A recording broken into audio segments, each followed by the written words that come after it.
The heck? What the crap? Yeah, I've had several of them tell me that.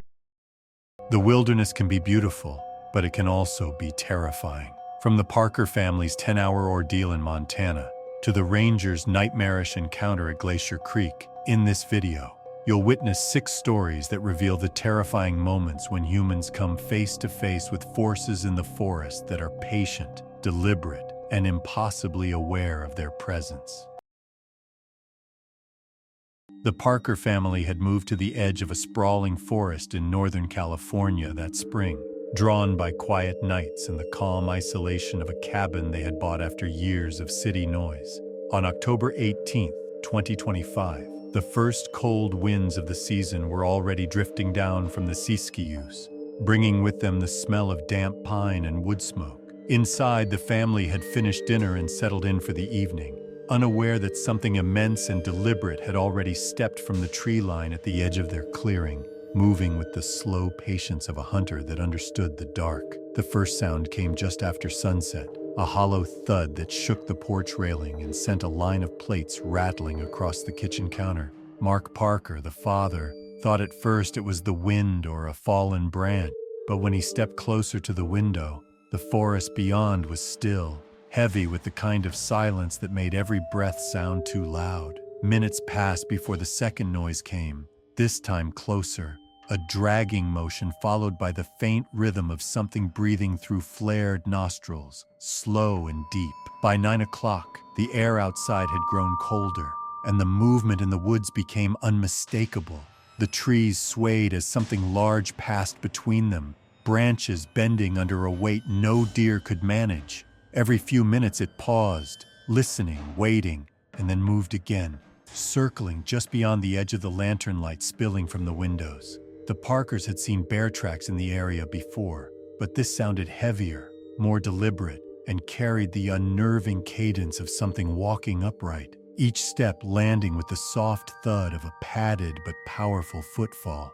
By 10, the family had turned off the porch light, hoping darkness would make the cabin seem empty, but the sound persisted. It brushed against the siding, dragged its fingers or claws along the walls, and occasionally let out low, rumbling breaths that seemed too close to be real. When Mark checked the back window, he caught the faintest hint of movement, a shoulder, or maybe a back, passing between the trees, high enough to blot out the stars behind it.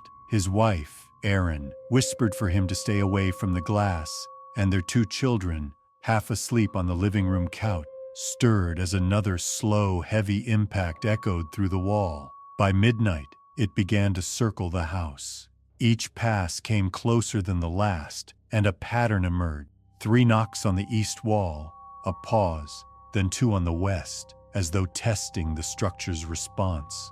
Mark loaded the rifle he kept above the fireplace, though the motion of his hands trembled in the low light. He did not want to fire blindly into the woods. He only wanted it to leave, but whatever it was seemed in no hurry. Around 2 in the morning, the roof creaked under pressure. Dust drifted from the rafters, and the faint sound of movement, a slow, dragging step, passed overhead. Something exhaled near the chimney, the vibration of it humming through the flue like the breath of a furnace. The family stayed in silence, the only sound inside the house the stifled rhythm of their breathing. Then came a sharper crack, as though weight had shifted on one of the beams, and for a moment it sounded as if the roof itself might cave in. When the thing descended again, it moved to the port. The boards flexed under its weight, groaning with the strain, and the door handle rattled once, tested carefully, as if the creature understood the mechanism. Erin gripped her husband's arm as a shadow passed across the front window, blotting out the faint glow of dawn beginning to creep over the horizon. There was a pause, then a scraping sound, long and deliberate across the outer wall. Only once did Mark truly see it. The curtains lifted slightly from a draft, and through the narrow gap, he glimpsed a shape that froze him where he stood. A figure broader than the door frame, shoulders hunched, head brushing the top of the porch awning, covered in coarse, uneven hair that caught the dim light like wet bark. Its arms hung long, and for a second it turned, revealing an outline of a face, deep-set eyes, wide nose, the faint sheen of moisture along its skin. It moved with the weight and certainty of something that knew it had no reason to fear what was inside. For the next hour, it remained closed. It scratched at the siding, pressed against the walls, and occasionally let out short, low bursts of sound, half grunt, half breath, that reverberated through the floorboards. It was neither rage nor hunger that guided it, but curiosity, as if it were studying the small, trembling life within the cabin and deciding what to make of it. When the first light of dawn spread across the clearing, the forest grew still again. The noises stopped, and the air filled only with the distant call of a raven and the steady ticking of the wood stove cooling down. Mark waited another hour before stepping outside, rifle in hand, eyes scanning the perimeter. The morning fog lay heavy across the yard, and for a moment it seemed as though the night had swallowed every trace of what had happened. But then he saw the damage. The porch steps shattered outward, splinters scattered across the gravel path. The car's mirrors twisted upward toward the sky as if bent by massive hands.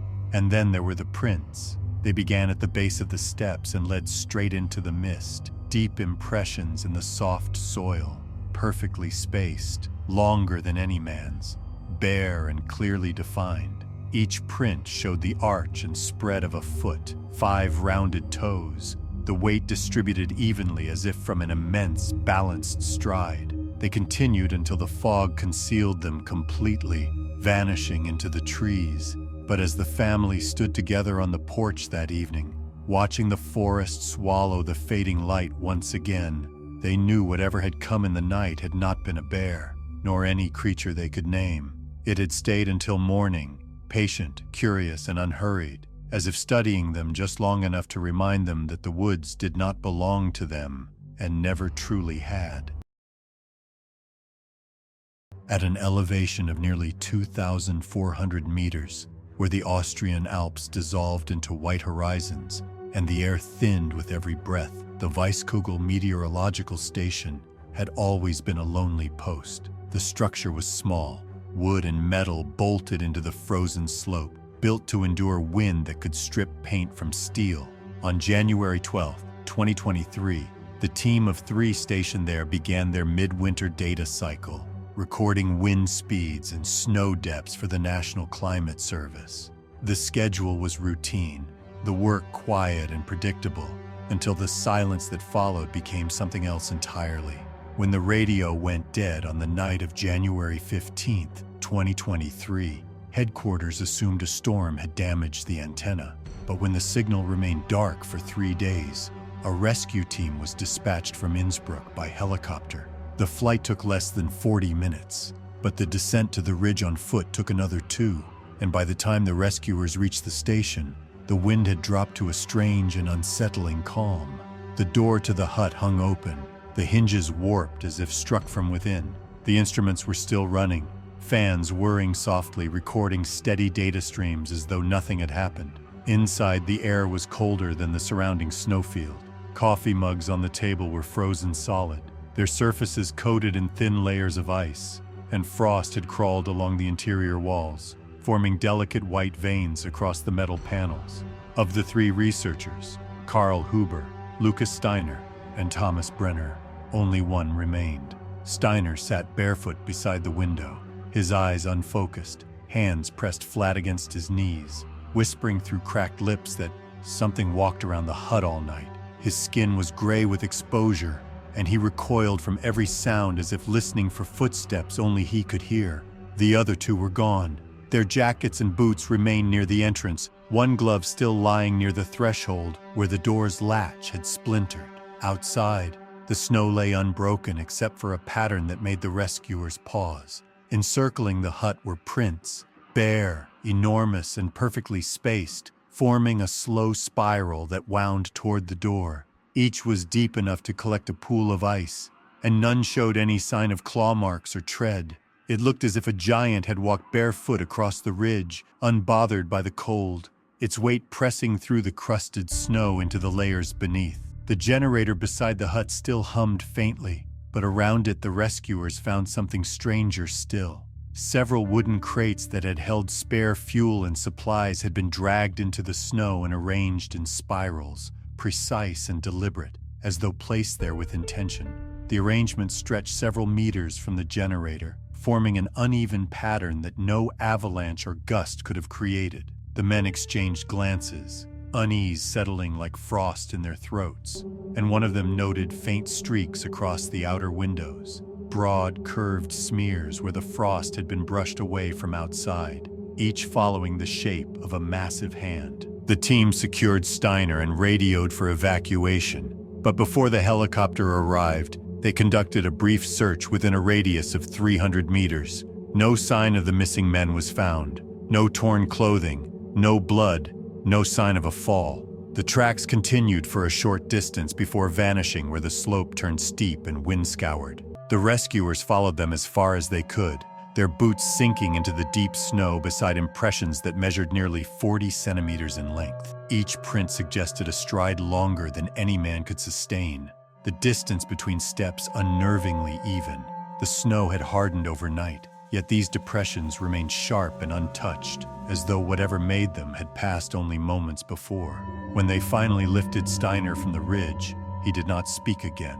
The report filed afterward described him as delirious from cold exposure and trauma, but he recovered physically within days. What he refused to recover from was the memory of that night. Later, he told his brother that the sounds had begun just after midnight. First, faint thuds moving through the snow, then a rhythmic pattern like slow, measured breathing just beyond the walls. He had tried to wake the others, but by the time he rose, the sound was all around the hut, pacing, circling, never rushing, never stopping. He remembered the way the windows darkened as it passed, and how once the roof groaned, as if bearing the weight of something crouching above. Investigators who later examined the site took soil samples and snow cores, but found nothing that could explain the prints. They concluded that the two missing researchers had likely ventured out in the night, perhaps to check the generator during high winds, and succumbed to disorientation or a fall into a nearby crevasse. Yet no storms had been recorded that night, and visibility had been clear. The footprints that surrounded the station were entered in the report as distorted due to melting, though the rescue team's photographs showed no signs of that. The station was eventually automated, its human presence replaced. Now, when the wind rises along the ridge and the automatic sensors blink red, the feed sometimes flickers before going dark. The vibrations fade, and the mountain returns to silence. Yet the system log always records one final entry before the cutoff. A single low frequency, repeating 3 times, just below the range of human hearing. On May 28, 2025, wildlife technician Ryan Calloway was assigned to survey a section of dense, unmanaged forest on the edge of Washington's Olympic Peninsula, where fog often rolled in so thick that the treetops disappeared into it like a sea. He worked alone that morning, using a high-end drone to record canopy data for a reforestation project monitoring growth after several years of drought. The air was cool, heavy with the scent of wet cedar and moss, and the forest floor sank softly under his boots as he followed the rough path cut by elk and deer. It was quiet in a way only the deep woods could be, the kind of stillness that amplified even the faint hum of the drone as it rose above the trees. For the first half hour, everything followed routine. The drone's sensors mapped out clearings and elevation changes, the small screen in Ryan's hand showing the broad green sweep of the terrain from above. He maneuvered it carefully between stands of spruce and fir, noting wind speed and adjusting for the slow drift of fog that clung to the treetops. Then, just as the drone crossed over a shadowed section of forest about a kilometer north of his position, the feed flickered. At first, he thought it was glare, light catching the lens, but then the movement came again, too fast and too solid to be a reflection. Between the trees, something large and upright moved in a single stride, disappearing as quickly as it appeared. Ryan frowned, assuming it was a moose or maybe a hiker, though the proportions seemed wrong, the motion smoother and heavier, as if the figure carried a weight and balance not meant for 4 legs. He tried to rotate the drone for another look, but before the camera could refocus, the image jolted violently. The horizon tilted, branches flashed past, and the feed cut to black. He cursed softly under his breath, assuming a collision, then checked the signal log. It had gone offline less than 200 meters from his position. The impact reading showed no elevation loss, only an abrupt termination. Ryan decided to recover the unit before continuing.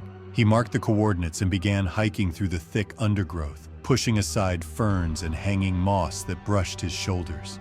The air grew colder the deeper he went, and the canopy above blocked nearly all sunlight, turning the forest into a dim green maze.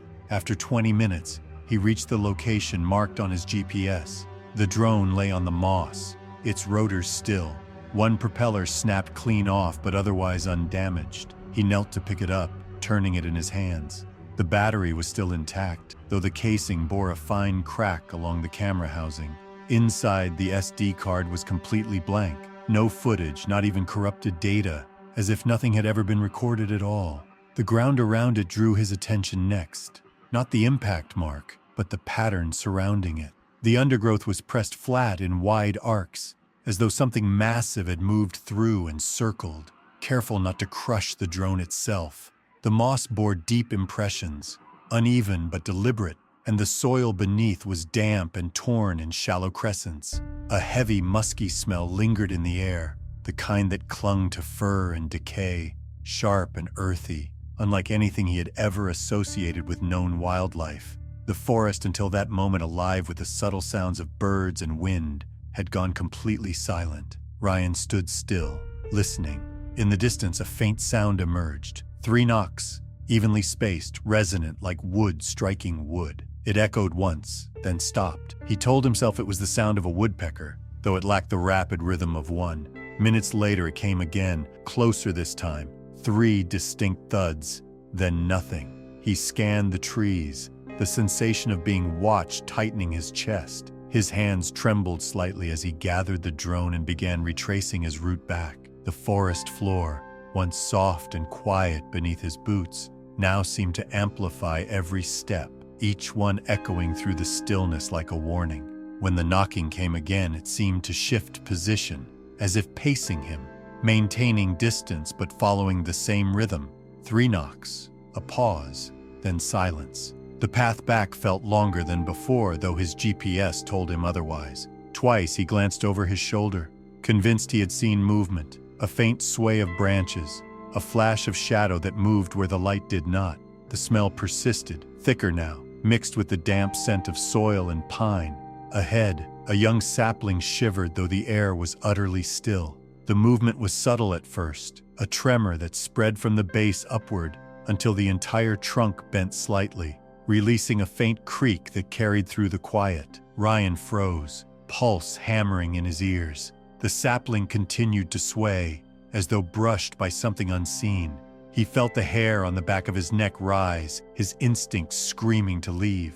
Without looking back, he began to move, slow at first, then faster, his steps uneven but quiet, clutching the damaged drone to his chest. Behind him, the knocking returned once more, still measured, still deliberate, following him through the fog as he made his way toward the service road that cut through the forest's edge. When he finally broke from the tree line, the daylight felt blinding. He stopped only when he reached his truck, his breath heavy, heart still racing, and though he waited, nothing emerged from the woods. The forest behind him looked perfectly still again, untouched, as though nothing had ever stirred within it. Later, after submitting his report of a drone malfunction, he avoided that section of forest entirely, requesting reassignment to the coastal mapping project instead.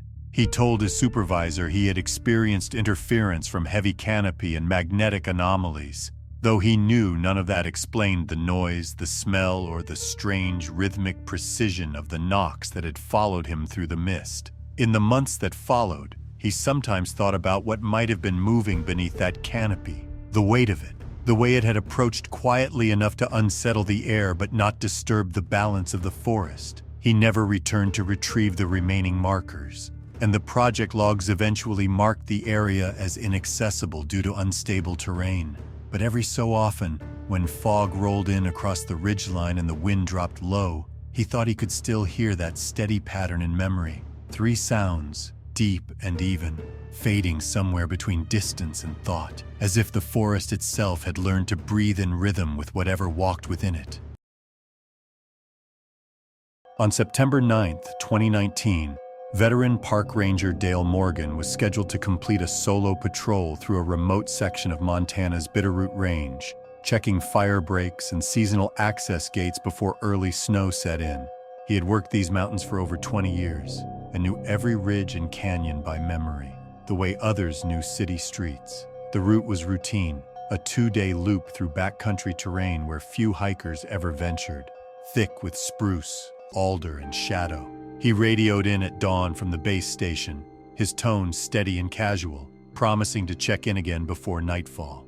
He never did. 2 days later, a search team located his truck parked neatly beside an old fire road miles from any maintained trail. The weather had turned colder, fog drifting low between the peaks, and pine needles coated the hood in a thin brown layer. The vehicle's engine was off, keys still in the ignition, and the driver's door closed but unlocked. Inside, Dale sat upright in the driver's seat, hands resting lightly on his thighs, his eyes open, unfocused, as if interrupted mid-thought. His expression was calm, almost peaceful, though his skin had gone pale from the mountain cold.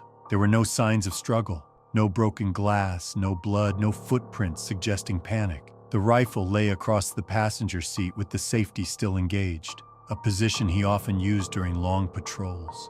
But something about the truck's condition felt wrong. All 3 mirrors, both side mirrors and the rear view, had been twisted sharply upward, each reflecting nothing but treetops. It was as though someone, or something, had deliberately turned them away from the ground. Investigators noted that the mud near the driver's side bore impressions, deep, wide, and distinctly human-like, but enormous, stretching nearly half a meter in length.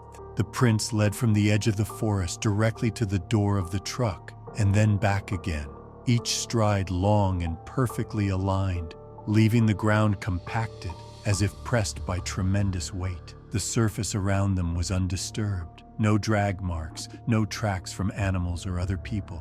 The air inside the cab carried a faint smell, damp earth, musk, and decay mixed with the metallic tang of rain-soaked soil. It was strongest near the floorboards, fading quickly when the doors opened. His radio, still clipped to the dash, was tuned to an open channel, producing only low static that wavered in volume, as though something had brushed against the signal. When the first responders tested it, the static pulsed irregularly, rising and falling in a slow 3-beat rhythm, like the echo of distant knocks carried through interference. The coroner's report would later describe no visible trauma. Dale's pulse had stopped naturally, though no cause could be confirmed. There were no signs of cardiac distress or environmental exposure sufficient to explain his sudden death. His watch had stopped at 3:11 a.m., though the truck's clock continued to run. The battery, tested repeatedly, showed a full charge even after several nights exposed to mountain cold. During the recovery, officers who worked the scene described a feeling of being watched. The forest around the clearing seemed unnaturally quiet. No wind, no birds, no movement at all. The nearest fire road lay over 15 kilometers from the main highway, and yet the silence felt heavier than isolation alone could explain. One ranger later remarked that the shadows between the trees seemed to shift with the fog, as if something stood just beyond visibility, studying them from the darkness. The prints around the vehicle were photographed, measured, and eventually logged as unidentified impressions. The official explanation attributed them to snowmelt distortion and animal activity, though the shape and symmetry told another story. The impressions had 5 clear toes, each broader than a man's thumb, and the heels set deep into the mud as if from an upright stance. No sign of claws, no secondary markings. They led away into the forest, gradually fading where the soil turned rocky, vanishing into the slope. The recovery team towed the truck back to base for inspection. Mechanics found nothing unusual beyond the twisted mirrors and faint scratches along the driver's door, parallel and evenly spaced, about shoulder height. The lights, however, behaved strangely. Even with the ignition off, they flickered intermittently through the following nights, draining and then regaining power, as though the electrical system refused to shut down. Technicians replaced the battery twice, yet each time the headlights turned on by themselves sometime after midnight, glowing faintly for minutes before dimming again. Rangers who had known Dale remembered him as methodical and calm under pressure, a man who carried respect for the wilderness like an unspoken creed. He had once said that the forest had moods, that sometimes it felt welcoming, and other times it watched, waiting. After his death, that sentiment took on a different weight. His colleagues avoided that stretch of the Bitterroot for weeks, reluctant to patrol alone.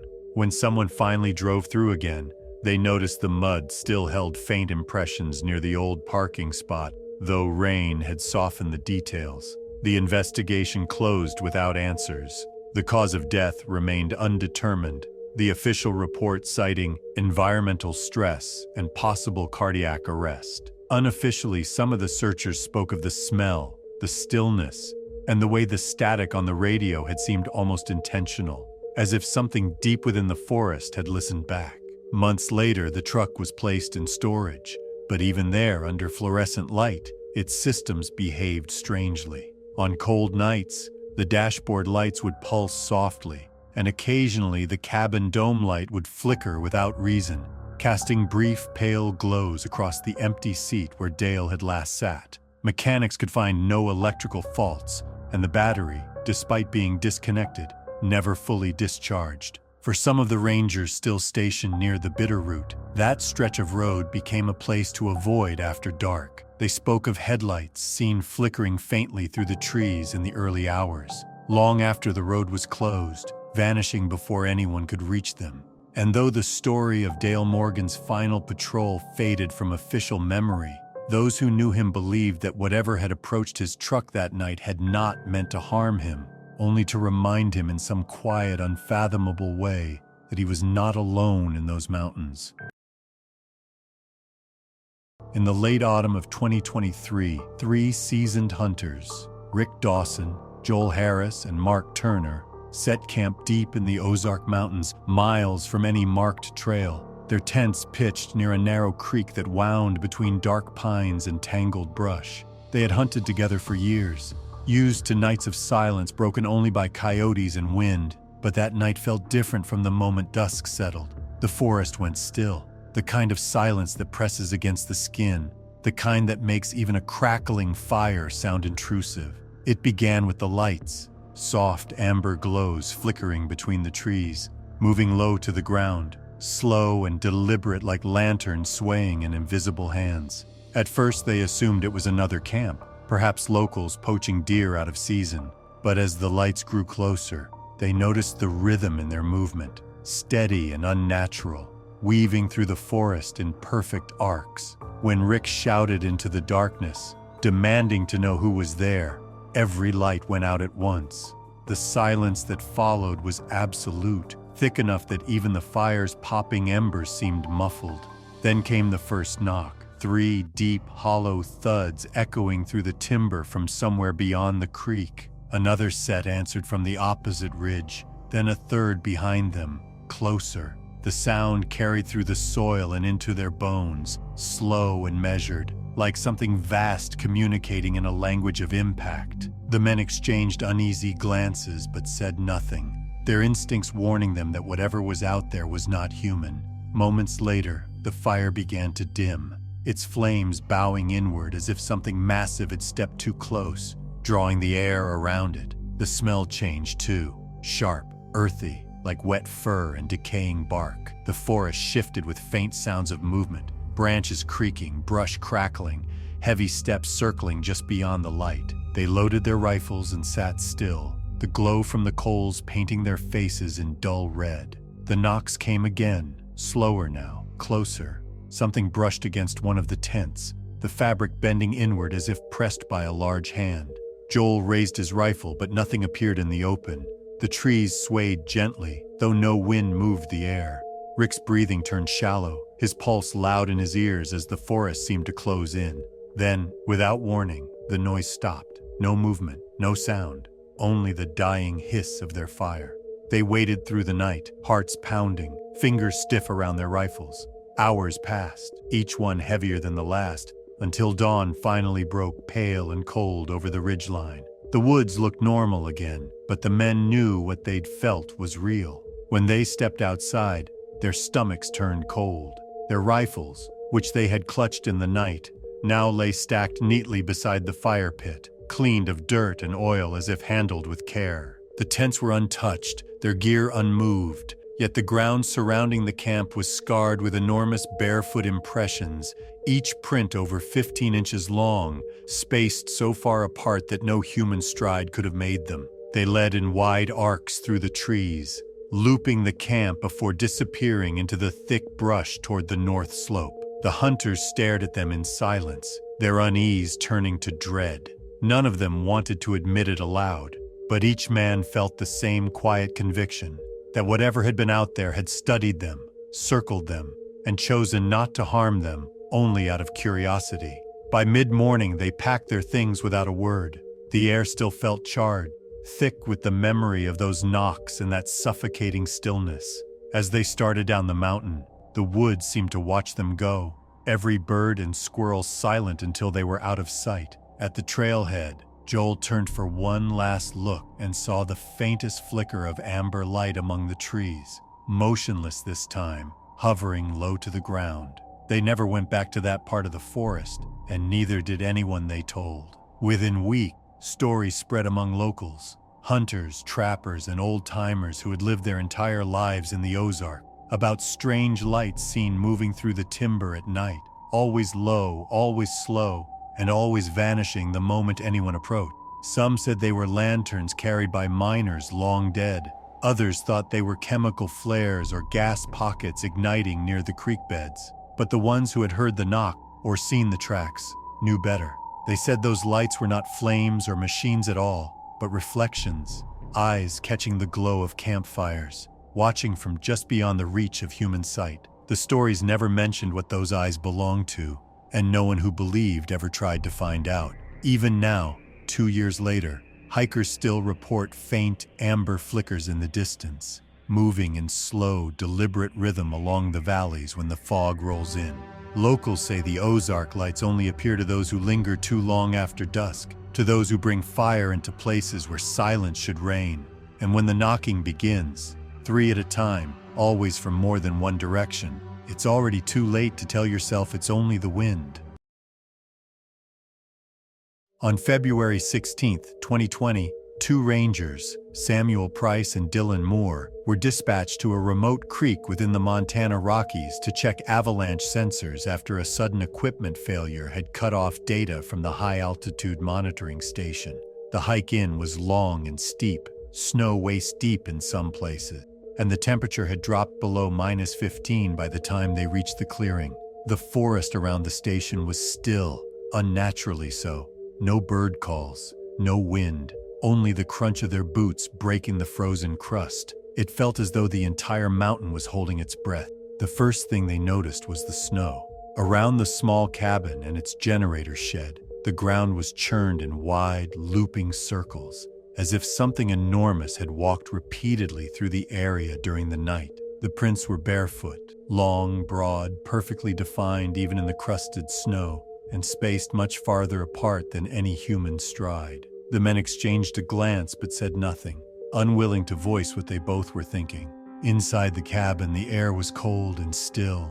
Chairs had been overturned, and the supply cabinet, once neatly stocked, was open and empty.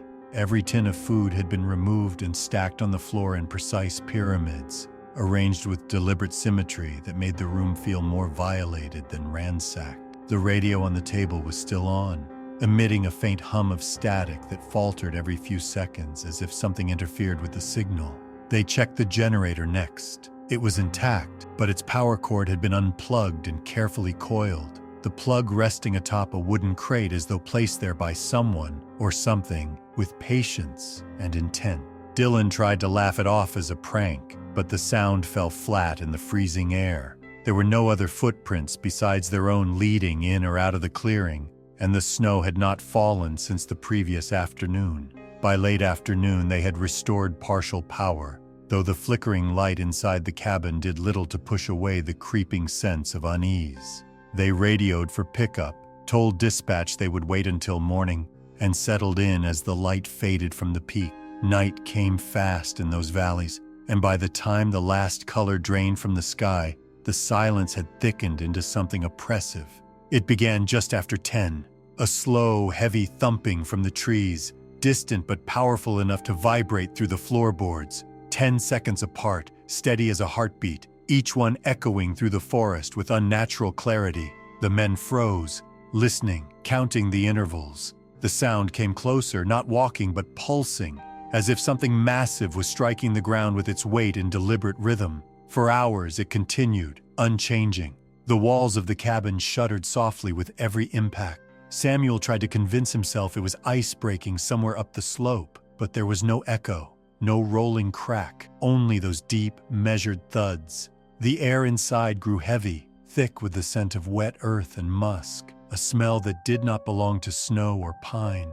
Then came the exhalation, a long, low rush of air that swept across the clearing like wind forced through lungs. It was close, too close, and it carried with it a faint warmth that fogged the windows for a moment before vanishing. The men sat still, staring at the frosted glass, watching shadows shift faintly beyond the weak circle of light from the cabin. The thumping stopped. The silence that followed was worse.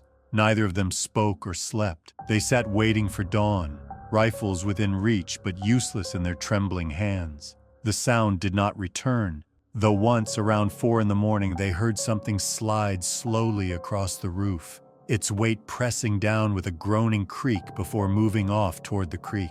When daylight came, the forest looked untouched, the trees heavy with snow, the sky clear and blue. The tension of the night seemed almost absurd in the brightness of morning. But when Samuel turned to wake Dylan, the second bunk was empty. Dylan's coat still hung on the peg, his gloves folded on the chair, and his boots stood neatly side by the door. There were no signs of a struggle, no scattered gear, only one set of footprints leading from the steps to the creek below.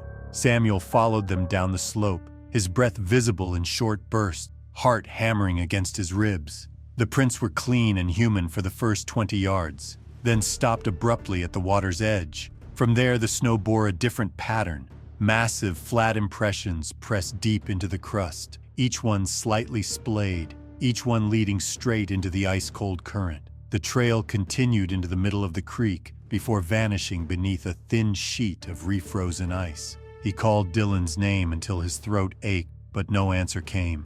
Only the slow rush of water beneath the surface. The forest around him was still again, just as when they had arrived. When the helicopter finally came that afternoon, Samuel refused to speak until they were halfway back to base. His face was pale, eyes fixed on the tree line shrinking below. The official report listed Dylan Moore as missing, presumed dead due to exposure after wandering from camp in a disoriented condition.